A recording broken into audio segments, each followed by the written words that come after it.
আজকে tuna fish দিয়ে তৈরি করব খুবই মজাদার এবং ডিফারেন্ট একটা রেসিপি। টুনা ফিশ দিয়ে এক একজন এক এক রকম রেসিপি তৈরি করে থাকে। অনেকেই আবার এটা রান্না করা ছাড়া এমনিতেই মেয়োনিজ অথবা সালাদের সাথে খেয়ে থাকেন। তবে আমাদের বাঙালিদের কাছে রান্না করা ছাড়া কোনো জিনিসই তেমন একটা সুস্বাদু মনে হয় না। তাই আজকে এই টুনা ফিশটা রান্না করছি আমি আমার মতন করে। আর রান্নার জন্য আমি এখানে কিছু পরিমাণ পেঁয়াজ, রসুন, কাঁচামরিচ কেটে নিব। তারপর আমরা চুলাটা অন করে একটা ফ্রাইং প্যান বসিয়ে দিব আর এর মধ্যে দিয়ে দিব কিছু পরিমাণ তেল। তেলটা গরম হয়ে আসলে আমরা এর মধ্যে রসুনটা দিয়ে দিব। রসুনটাকে খুব ভালো করে ভেজে নেওয়া হয়ে গেলে তার মধ্যে আমরা দিয়ে দিব পেঁয়াজ। এখন পেঁয়াজ এবং রসুনটাকে খুব ভালো করে আমরা ভেজে নিব। আর এরপর এর মধ্যে দিয়ে দিব আমরা 1 চামচ পরিমাণ টমেটো সস। আপনারা চাইলে টমেটোটা ব্যবহার করতে পারেন।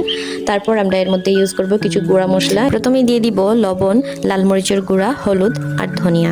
এখন গুঁড়া মশলাগুলোকে খুব ভালো করে আমরা কষিয়ে নিব। আর খুব ভালো করে কষিয়ে নেওয়া হয়ে গেলে এর মধ্যে দিয়ে দিব টুনা ফিশের কিমাটা। টুনা ফিশের কিমাটা দেওয়ার পর আমরা এখন সবগুলো উপকরণকে খুব ভালো করে ভেজে নিব। আর খুব ভালো করে ভেজে নেওয়া হয়ে গেলে একদম নামিয়ে নেওয়ার আগে আমরা এর মধ্যে দিয়ে দিব কিছু পরিমাণ কাঁচামরিচ আর ধনিয়া পাতা। আর এই তো খুব সহজেই তৈরি হয়ে গেল আজকের খুবই মজাদার এবং খুব সহজে তৈরি করে আমাদের টুনা ফিশের ভর্তাটা। গরম ভাতের সাথে এই টুনা ফিশের ভর্তাটা খেতে জাস্ট অসাধারণ। আশা করি রেসিপিটি আপনাদের অনেক ভালো লাগবে। আর ভালো লাগলে অবশ্যই ট্রাই করবেন বাড়িতে আর আমাকে কমেন্ট করে জানাবেন কেমন লাগলো। সবাই ভালো থাকবেন, সুস্থ থাকবেন। আল্লাহ হাফেজ।